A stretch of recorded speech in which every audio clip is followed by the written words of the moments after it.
పరమాత్మ రూపం మీరు చెప్పగలరా? పరబ్రహ్మ ఎలా ఉంటాడంటే చెప్పరు. కృష్ణుడు ఎలా ఉంటాడంటే చెప్పచ్చు, రాముడు ఎలా ఉంటాడంటే చెప్పచ్చు, శివుడు ఎలా ఉంటాడంటే చెప్పచ్చు, సరస్వతి ఎలా ఉంటుందంటే అమ్మవారు ఎలా ఉంటుందంటే చెప్పచ్చు. పరమాత్మ ఎలా ఉంటాడంటే ఎవరు చెప్పలేరు. ఎందుకని? నా అంతఃప్రజ్ఞం నా బహిఃప్రజ్ఞం ఉపనిషత్తులు వర్ణిస్తాయి పరమాత్మని. అర్థం చెప్పడమే కష్టం, అర్థం అవగాహన ఎలా అవుతుంది?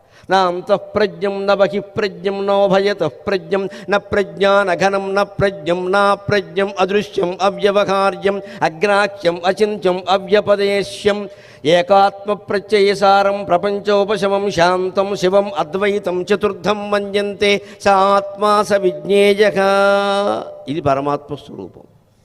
ఒక రూపంతో చెప్పడం దాన్ని సాధ్యం కాదు. నువ్వు రూపం కల్పించావు అంటే పరమాత్మ నీకు అర్థం కాడు. ఏ పని చేయాలన్నా ఆ పనిలోకి మనం వెళ్ళాలండి. అప్పుడే దాని వైభవం, దాని కష్టము నష్టము సుఖము అన్నీ తెలుస్తాయి. నువ్వు పరమాత్మ కావాలంటే అరూపమైన పరమాత్మ నీకు అర్థం కావాలి, నువ్వు కూడా ఆ రూపం కావాలి.